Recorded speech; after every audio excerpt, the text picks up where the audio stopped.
When I was in college, I worked in a local flower shop. The store was owned by an old man named Tolliver, who had bought the place a few years earlier when he moved to town.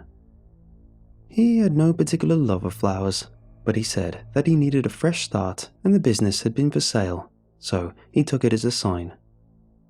Judging from my few months there, he was never going to get rich from owning this place, but we did enough business for him to pay me more than most places would have offered a kid at my age.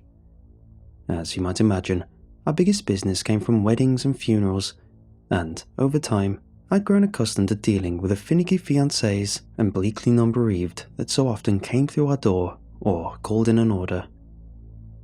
It was rare that I remembered anyone past the parting jingle of the jostled bell above the door as they departed. But then again, I'd never encountered someone like Mr. Dorman. I'd looked up when he first entered the shop, and when I did, I took a step back in surprise and fear. He was a wall of a man, nearly 7 feet tall and twice the width of my narrow frame. The long, black raincoat he wore hung off him awkwardly, as though the angles were wrong underneath. And his face was broad and hard, with pale skin so smooth it almost looked artificial, poreless and disturbing in its symmetrical perfection. And not just poreless, but hairless as well. The man wore a red knit cap, but I could see no sign of hair on his head or his face, not even his eyebrows.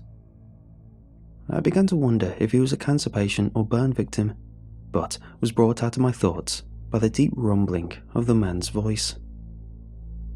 "Is he here?" His eyes were flinty blue that seemed to almost glow in the shadows of his low, jutting brow. They landed on me only briefly as they canvassed the store beyond the counter. I blinked. I'm sorry, sir. Is who here?"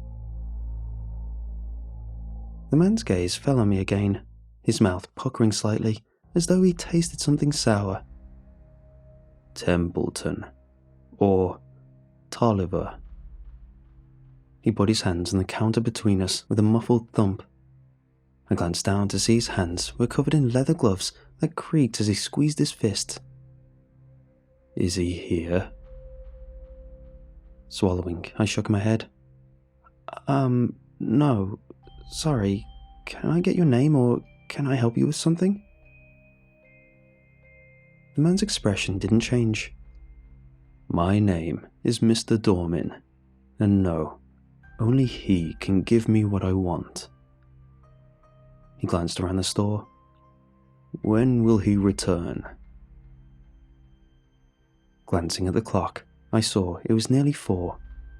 Tolliver usually took off from 2 until 4:30, going back to work until 6 or 7 most nights.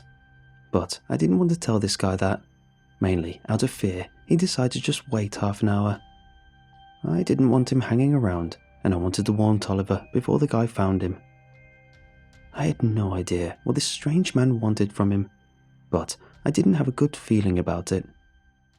So, looking back to Dorman, I lied. Told him Tolliver would be on a trip until that Friday. The man did show slight emotion then, a small grimace followed by a nod. "Very well. Until then, I will wait." For a panicked moment, I was afraid he was going to try and wait there, as crazy as it was. But then he turned and headed for the door, surprisingly quiet as he made his way out into the afternoon light before disappearing out of sight. The only sign he'd ever been there were the fading sounds of the bell on the door and the frantic thudding of my heart. I called Tolliver immediately. Normally a very calm and jovial man, he grew very quiet for several moments, and when he did speak, his tone was deadly serious.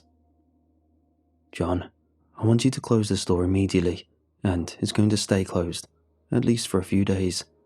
I'll keep paying you for now, of course. None of this is your fault. If I find I can't reopen in the long term, I'll let you know in advance before I have to stop your pay. Thank you for warning me." I went to respond, but the line was already dead. I thought about calling back, but decided against it. It was none of my business. Maybe Tolliver was into something shady or owed money to a loan shark or something. Either way, I didn't need to rock the boat if he was going to keep paying me. For now, I should do exactly as he said and close up shop. And that's exactly what I did. For the next 2 weeks, I waited for word from Tolliver, but none came. I even went by the store a couple of times, but it was closed up tight with no sign of my boss having been around. I knew he was still in town, or had been a few days earlier, because I got a month's pay mailed to me with a local postmark that Tuesday. And sure, I didn't want to look a gift horse in the mouth, but I also was kind of worried about my boss. Tolliver was old and a little weird, but he was also a really nice man. He was funny and patient and had always treated me well. If I didn't owe him because of the money, I felt like I at least owed something to him for being a good guy. So, one night after class, I went to his house. It was a small farmhouse on the edge of town, and everything looked as I'd seen it, except for the lawn. Tolliver normally never let his grass go more than a week or two without cutting it, but now there were weeds up past my knees. Frowning, I made my way up to the front door and knocked. It took a few tries, but he finally came to the door. He sounded relieved when he heard it was me, but he still seemed reluctant to open up. Wincing inwardly, I pushed the issue. I just wanted to check on him, I said. Talk to him for a minute. Make sure he was okay. After a moment of silence, he opened the door and hurriedly beckoned me to come in, his eyes looking past me into the deepening gloom of night. The light in the front hall was dim, but enough for me to be shocked at Tolliver's appearance. Normally a fastidiously neat and clean-shaven man, he was now sporting at least a couple of weeks of beard growth and looked as though he might not have bathed in nearly as long. He shut the door quickly behind me and threw the deadbolt before turning to look at me with an expression that the man looked terrified. Voice shaking, I blurted out the questions I'd been pondering for so long. "What's wrong? What's going on, Mr. Tolliver? Who's that Dorman fella?" He was shaking his head, and I could tell he already regretted letting me in. "It doesn't matter, my boy. It will be settled one way or another soon enough." I could smell a wash of alcohol flow over me at his words, and as he stood there in his dirty bathrobe, I realized he was unsteady on his feet. He was drunk. A part of me, the scared, selfish college boy part of me that didn't want to hassle or deal with anyone else's mess, wanted to leave right then and there, to extract myself from whatever drama this old man had going on and just go and find another job somewhere else. It would be easy, and I could justify it by telling myself it wasn't my business and he didn't want my help anyway. But looking at him in that hallway, he looked so frail, so tired and used up, like a faded photograph of the man I'd known and grown to like and respect over just the past few months. Something was really wrong, I thought. Something he couldn't get out by himself. And maybe I couldn't help him either. But I knew I had to try. "Mr. Tolliver, please, just tell me, okay? Do you owe Mr. Dorman money or something? Do we need to call the cops?" His eyes widened slightly, and at first I thought he was angry. But then he let out a wet laugh and waved his hand. No, that won't do any good. They'd never find him, never stop him if they did. He's coming for me, you see, to finish the path we set him on." Tolliver wiped at his face, and as he looked back up, I saw he was crying. I don't understand. I think we should just call the cops or, I can tell him to leave you alone if he comes around again." I let out a small yelp as Tolliver suddenly lunged forward and gripped my shirt with surprising strength. No, John, you stay away from him, from this. He will break you if you stand in his way." I put my hands on his arms gently. "Please, tell me what's going on. Please." Tolliver didn't release my shirt, but instead fell into it, crying softly against my chest for several moments before he began to speak. Someone was killing the children. It was when I was young. I had a family, a little girl and a beautiful wife. We lived in a small town near Warsaw, and for 3 months the child had been taken every new moon. Every time we found what was left of them 3 days later, hanging across the limbs of a tree near the child's home. We had questioned everyone, searched out every stranger, patrolled the streets at night. It didn't matter. When the sky was black a 4th time, our own little girl was taken. My wife found her on the 3rd morning, hanging from a maple tree we had planted the year we got married. It broke her, broke both of us. In my grief, my rage, I abandoned her to mourn alone. I poured all my energy into one thing: revenge. There are ways, old ways known to me and some others, ways of fashioning tools and giving them a kind of life. We needed such a tool to find whoever had done this to our children. Something that was strong and ruthless, relentless and cunning. Something to exact vengeance, justice, punishment. And so, we made a man out of stone and clay. It wasn't as difficult as you might think. There are methods and words that must be exact, but the most important part was the intention. We poured our grief and rage and guilt into that thing until it blazed with a manner of rough life, a burning will so hot that our tears sizzled away on its stony skin, and when its eyes opened, it rose and set off on its hunt without a single word or complaint. After it went out that first night, I returned home with a lighter heart. I would wait to tell my beloved Beata what we had done once the person had been caught, but I vowed to myself that from that point onward, I would devote myself only to her. Any anger or accusation I felt towards her or towards myself would leave me once the killer had been expunged from this world. And when I lay down beside her that night, I slept well for the first time in weeks. The man who had killed those girls was found dead the next morning, though not by our creature's hand. A pig farmer at the edge of town. He'd hung himself 2 days earlier and left a note describing his sins and his remorse.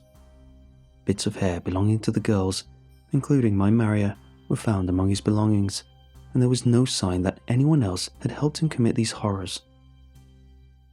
It was suddenly all just over.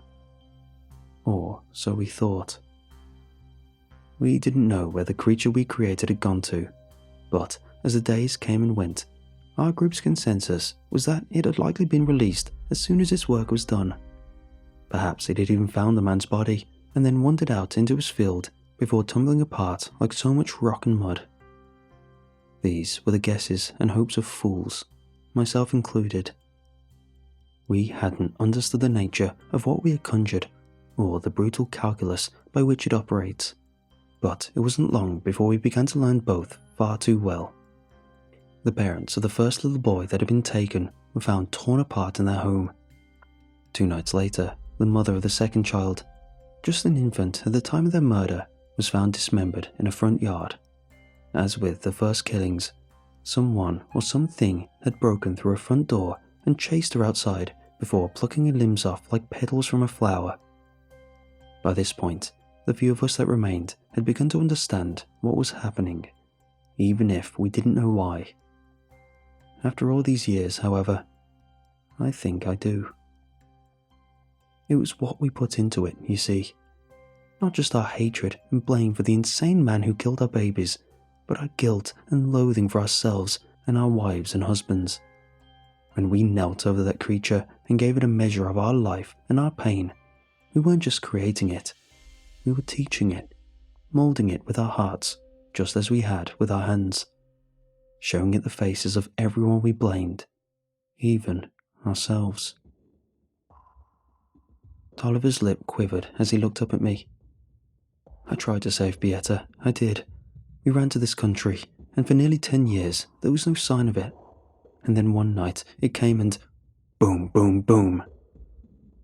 We both screamed as the front door first squealed and then shattered, Filling the void left behind was the man I'd seen in the flower shop weeks before, though now he was stripped bare.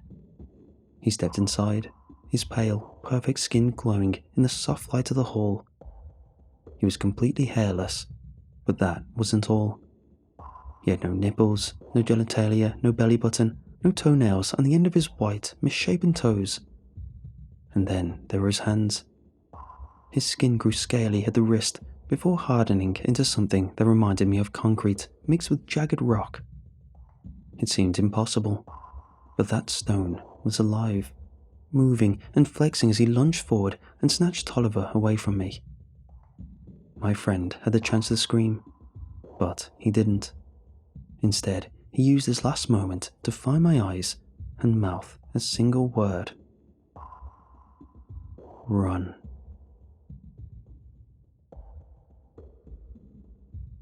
I heard about his murder the next day, and though it sickened me, I pretended to be surprised.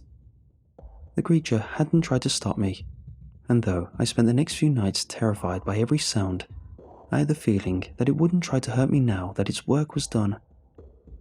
Maybe, I thought, if Tolliver was the last life holding it together, it really had finally gone off into the woods to die. It was a nice thought, and it lasted. Until Tolliver's funeral. I was one of only a dozen people there, and the thought of maybe being the closest thing the man had left to a friend or family only added to the sad loneliness of the whole thing. I felt guilty that I'd run, that I hadn't done more to save him. But what could I hope to do against something like that? It wasn't something I understood or could fight. So instead, I'd sit there and feel sorry for him and myself because there was no one else to. There was a man at the edge of the cemetery. Even at a distance, even wearing that long, misshapen coat, I was struck by the size of the man and the magnitude of his malign presence. Suppressing a shudder, I glanced away before forcing myself to look back. He was still there, still watching, and I felt like his hard blue eyes were burning into me. For a panicked moment, I almost got up and ran again, but then I thought better of it. No, it wasn't there for me. I had nothing to do with this. This was about Tolliver, not me, and now it was done. As if reading my thoughts, the thing turned slightly, and now I knew. It was looking at me. Staring in horror, I saw its pale face split into a terrible smile as it raised an arm and gave me a little wave. The gloves were gone now, but there was no clay or jagged stone glittering in the afternoon sun. The hands were made of flesh, pink and baby fresh, and as he wiggled his fingers at me, my gorge began to rise. I did get up now, stumbling a few yards away to retch against a headstone, before turning back to glance apologetically to the attendants and to gaze at the empty lawn beyond. He was gone.